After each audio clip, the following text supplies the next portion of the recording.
Halo, Ibu Bapak, saudara-saudari, remaja, pemuda, lansia, dan anak-anak yang kekasih. Masih dalam hubungan dengan tema Natal Nasional tahun 2024. Mari kita pergi ke Bethlehem. Nah, seperti yang sudah kita ketahui bersama, tema ini merupakan saripati dari percakapan di antara sesama para gembala. Setelah mengalami penampakan dahsyat di malam hari, saat sedang menjaga kawanan ternak di padang belantara sepi dan gelap gulita. Usai penampakan yang agung itu, para gembala saling mengajak untuk segera pergi ke Bethlehem, melihat apa yang terjadi di sana, untuk membandingkan apakah sesuai dengan yang dikatakan malaikat itu kepada mereka. Nah, Lukas mencatat bahwa gembala-gembala itu pulang dari Bethlehem sambil memuji dan memuliakan Allah karena segala sesuatu yang mereka dengar dan mereka lihat semuanya sesuai dengan apa yang telah dikatakan kepada mereka. Artinya berita dari para malaikat yang mereka dengar di padang itu ternyata cocok dengan kenyataan yang mereka lihat di Bethlehem. Malaikat tidak membawa berita yang kaleng-kaleng atau hanya sekedar omon-omon untuk memberi semacam kesan sesuatu yang sangat-sangat dahsyat telah terjadi. Nah, perjalanan ke Bethlehem membuat gembala-gembala bisa melihat sendiri bahwa berita dari malaikat itu adalah berita yang benar karena cocok dengan kejadian yang berlangsung. Itu sebabnya mereka memuji Allah dan memuliakan Tuhan yang menyatakan berita itu kepada mereka. Dan memuji dan memuliakan Allah adalah reaksi dari orang-orang yang seperti para gembala itu mengalami sentuhan kasih dan perhatian yang sifatnya membebaskan mereka, tetapi juga yang memberi kepada mereka kepercayaan dan keyakinan bahwa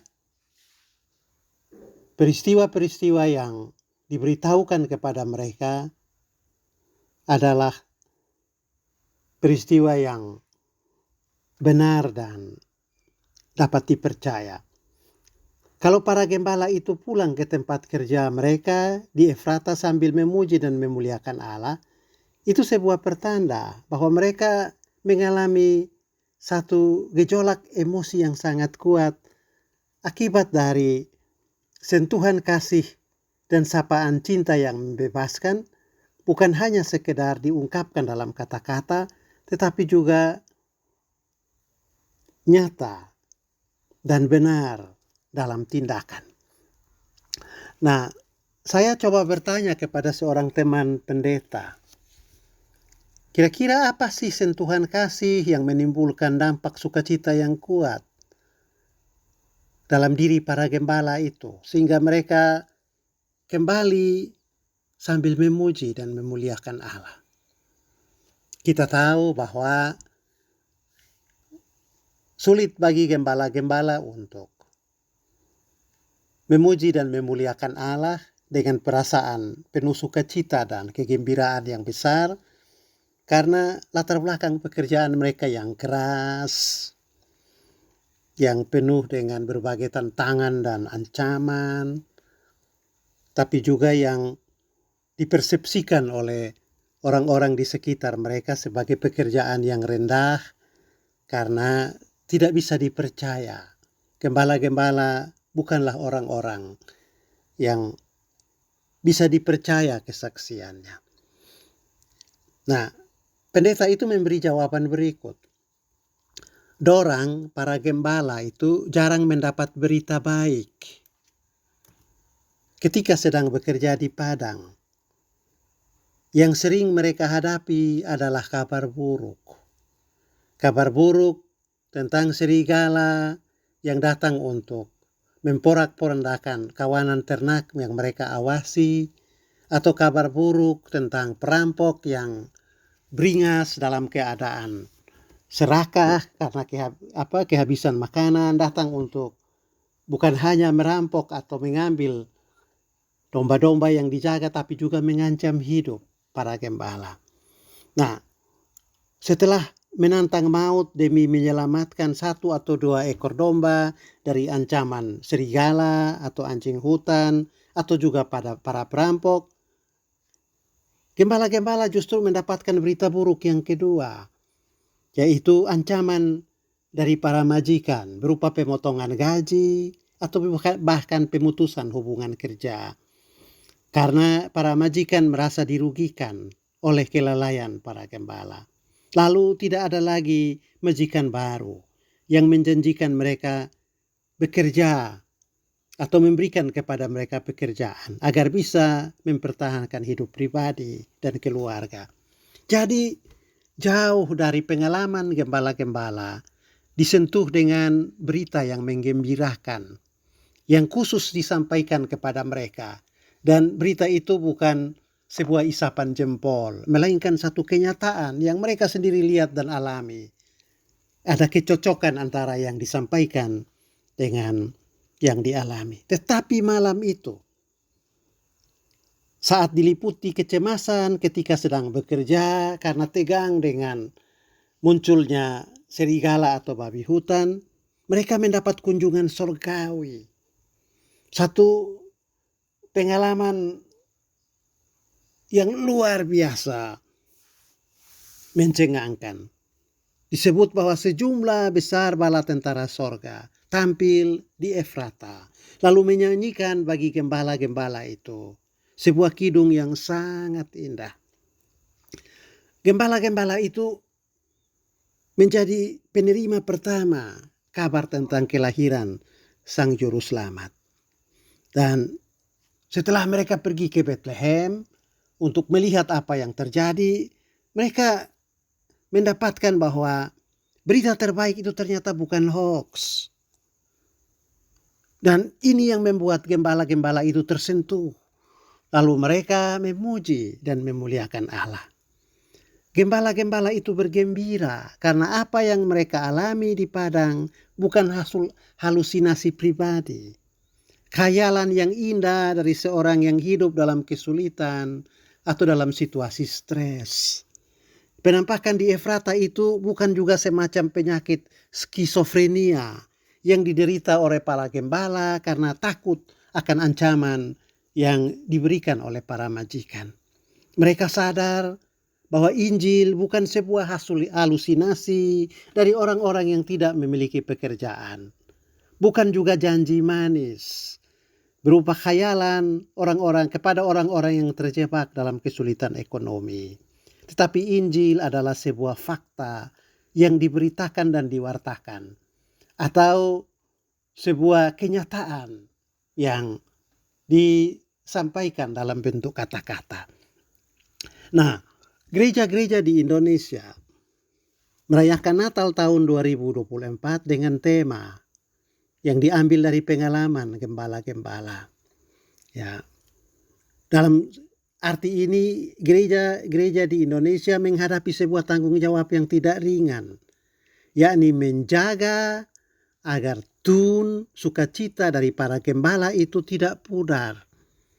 Yakni gereja, para pewarta dan pekerja fungsionarisnya bertanggung jawab menjaga agar Injil yang disebut sebagai kabar sukacita dan berita pembebasan bagi orang-orang kecil, bagi mereka yang terpinggirkan dan kaum papa bukan sekedar sebuah teori, materi omon-omon di waktu khotbah di mimbar atau dipidatokan di dalam berbagai-bagai event, tetapi berita itu benar-benar ada, benar-benar nyata, menjadi sebuah pengalaman yang membebaskan bagi orang-orang kecil seperti gembala-gembala. Nah, gereja bertugas untuk menjaga agar apa yang dibicarakan di mimbar juga harus dialami dan ditemui dalam praktek dan karya, terutama oleh orang-orang kecil yang kepadanya berita itu disampaikan. Nah, tanggung jawab ini berat. Mengingat dalam kehidupan bergereja masih banyak terjadi Injil diubah menjadi sekedar sebuah percakapan yang menyenangkan. Tetapi setelah itu tidak pernah terwujud dalam perbuatan dan karya pelayanan. Injil kadang-kadang ditampilkan dalam bentuk puji-pujian, lagu, dan nyanyian yang merdu, yang menyentuh hati, penuh dengan janji-janji pembebasan. Tetapi setelah bernyanyi, bertepuk tangan bagi Yesus, melompat karena keselamatan yang diperoleh, selesai ibadah, keselamatan itu tidak terwujud. Orang miskin, mereka yang kecil masih tetap bergumul dengan makanan dan minuman tiap hari, dengan upaya untuk mencukupi kebutuhan pendidikan anak-anak dan seterusnya. Tanggung jawab ini yang harus dijadikan gereja bukan hanya sebuah pokok percakapan atau poin diskusi atau materi pemberitaan, tetapi harus dijadikan sebagai sebuah perbuatan keselamatan. Nah, ini penting karena sudah sejak abad ke-19, Karl Marx mengatakan sesuatu yang sifatnya mengingatkan gereja akan hal itu. Marx mengatakan bahwa agama seringkali oleh gereja dijadikan sebagai candu untuk membuat orang-orang kecil terbuai dengan janji-janji sorgawi supaya mereka melupakan kesulitan dan pergumulan mereka. Tema Natal 2024 yang diangkat dari pengalaman gembala-gembala. Lalu gembala-gembala mendengar itu di Efrata, lalu mengecek kebenaran berita itu dengan kenyataan di Bethlehem. Itu yang harus menjadi misi atau target utama dari pewartaan dan kesaksian gereja pada masa kini, yaitu membuat apa yang dikatakan di mimbar atau dalam pewartaan menjadi nyata dalam kehidupan dan praktek sehari-hari. Marilah kita pergi ke Bethlehem sebagai tema yang dipakai untuk memaknai perayaan Natal 2024. Ternyata berisi seruan yang mendesak bagi gereja-gereja agar membuat orang-orang miskin juga mengatakan hal yang sama atau mengalami hal yang sama seperti yang dialami oleh gembala-gembala setelah berkunjung ke Bethlehem, yaitu mereka kembali sambil memuji dan memuliakan Allah karena segala sesuatu yang mereka dengar dan mereka lihat semuanya sesuai dengan apa yang dikatakan kepada mereka. Nah, di situ tekanannya ada pada kesesuaian antara apa yang dikatakan dan yang dilihat. Kesesuaian ini yang perlu gereja nyatakan dalam kehidupan, kesaksian, dan pelayanan sesudah merayakan Natal tahun 2024.